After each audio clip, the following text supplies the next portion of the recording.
Australia and the United States have been waiting almost 2 years for a first-hand account of Justine Damond Ruszczyk's shocking killing.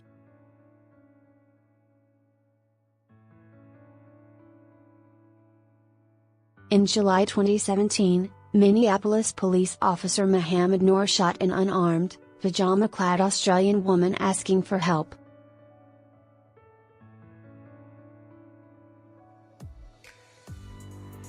The months without a full explanation have compounded the family's grief and eroded the public's trust.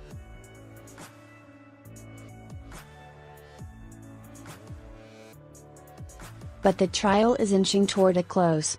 Today's testimony from Mr. Noor's partner, Matthew Harity, brought both some answers and a pivotal turning point.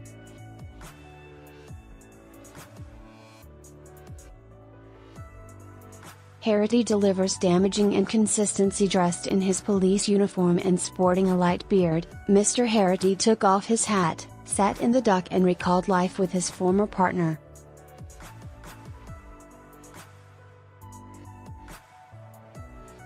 "I loved working with Officer Noor," he told the court, noting that the two trusted each other completely.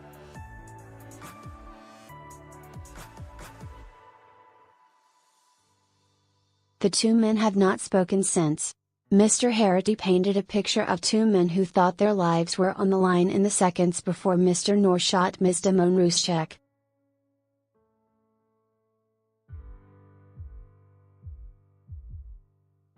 He said he heard a noise on his side of the car. He said he'd never been so scared, and he yelled either "Oh Jesus" or "Oh shit."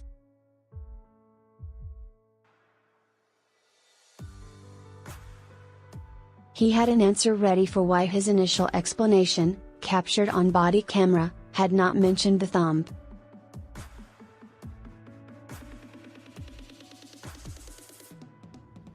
"I was just giving a brief, vague public safety statement on what happened. I wasn't explaining the details," he said.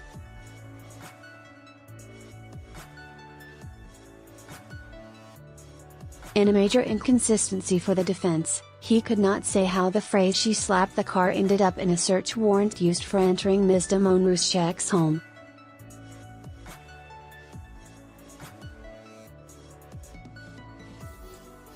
Near the end of the 5-hour testimony, Mr. Harity was pressed in a rapid series of questions from prosecutor Amy Sweezy.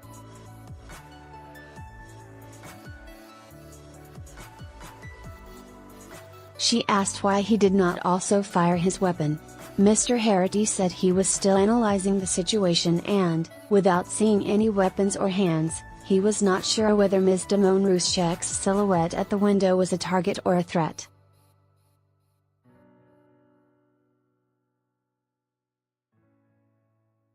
The decisive question from Ms. Sweezy was whether a use of deadly force at that point would have been premature.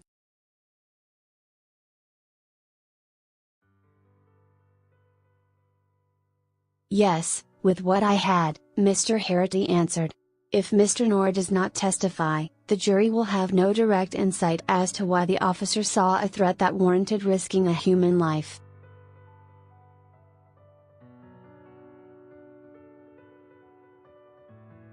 Distressing footage shows the end of a life. The court also played the body camera footage from Mr. Harity and Mr. Noor.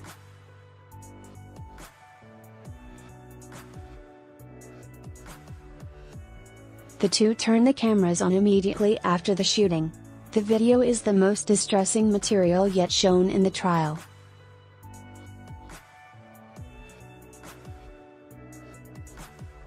The video shows Ms. Damond Ruszczyk battling for breath as Mr. Harity performs CPR.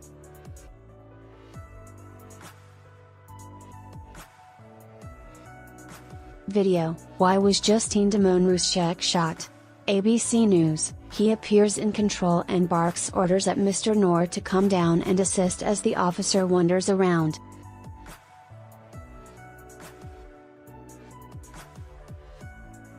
Later, Mr. Noor himself provides CPR, with Mr. Harity instructing him to slow down while wrestling with a bandage.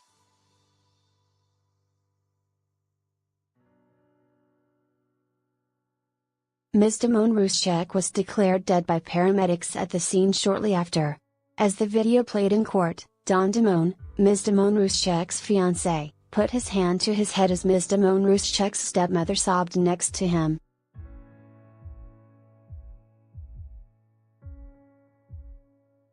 Mr. Harity told the court that the trauma still affected him to this day, with the immediate aftermath especially acute.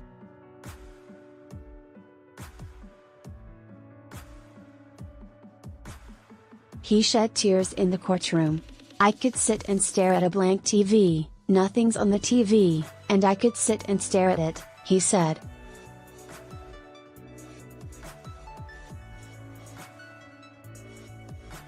"My wife could be talking to me for 5 minutes straight. She'd have to yell at me before I could even answer."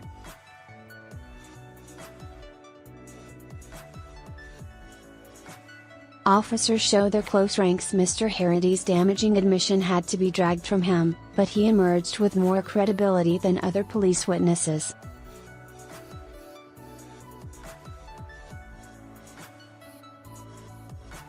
Their troubling testimony brought accusations of special treatment. Crucial early explanations were not recorded because police shielded Mr. Noor and ensured recording devices were turned off.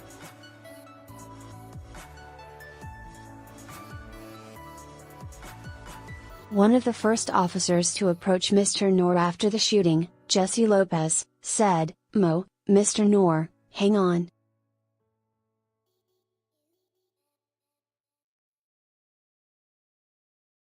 We gotta shut the recording device off.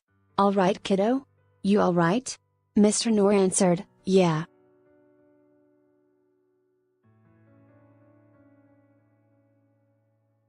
"Just keep to yourself. Keep your mouth shut until you have to say anything to anybody," Mr. Lopez continued.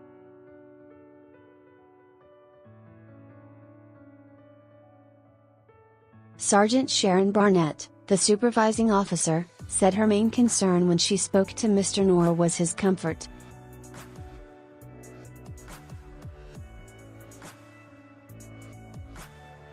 She also turned off her body camera. "He asked me several times, 'Sarge, is she going to be okay?' I told him I'm not going to worry about that right now, I'm going to worry about you."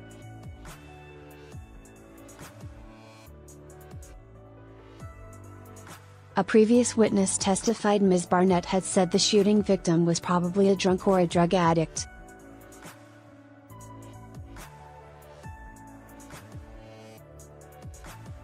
But not all officers were so supportive in what felt like something of a pattern. More senior officers expressed skepticism than those on patrol.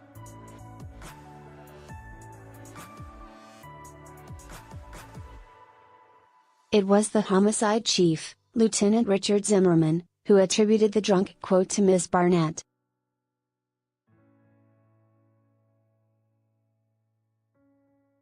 His testimony suggests he was unimpressed with efforts at the scene. "I was just looking at the body to see if there was any weapon there. My first thought, frankly, was what the F? Why isn't there anything there?" Only when the homicide department got involved did it dawn on the on-scene officers that Ms. Damond Ruszczyk was the same person who called 911 because she feared a sexual assault was occurring outside her house.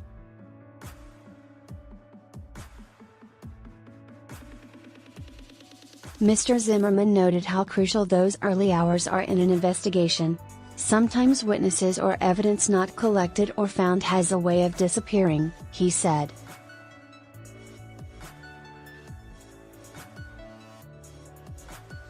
The Damond and Ruszczyk families sat through these allegations of a compromised investigation.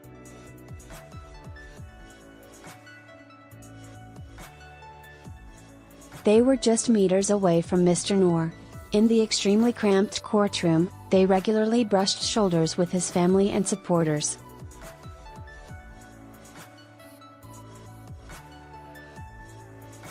The evidence of a poor investigation has been interspersed with increasingly graphic footage capturing her death.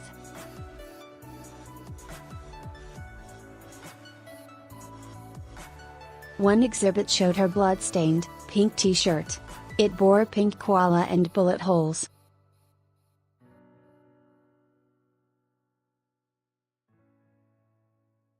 Ms. Damond Ruszczyk's fiancé, Don Damond, told the court that he had once promised his future wife they would someday live in Sydney, where gun laws are a world away from America's.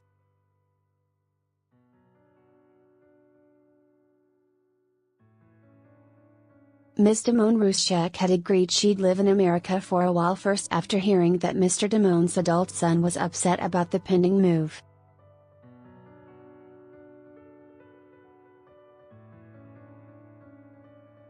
This time, the Ruszczyk family, including her American-born father, made the long journey across the hemisphere, hopeful of justice at last.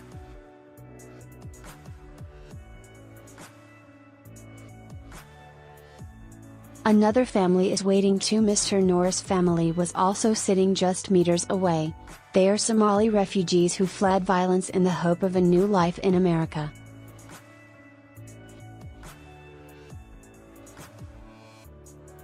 Every day, Mr. Noor's father arrives to support his son, often joined by his wife, mother and others.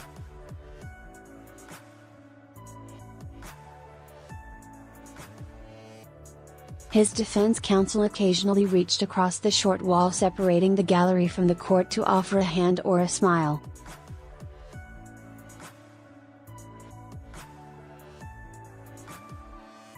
They frequently placed an arm on Mr. Noor's shoulder as he listened to the evidence.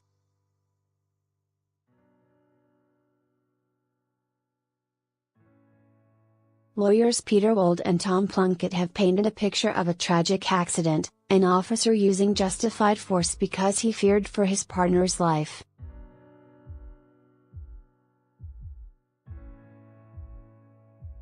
And just meters away from Mr. Noor, the families, the lawyers and the judge are yet another group, the 12 members of the jury who will decide which of those explanations they accept.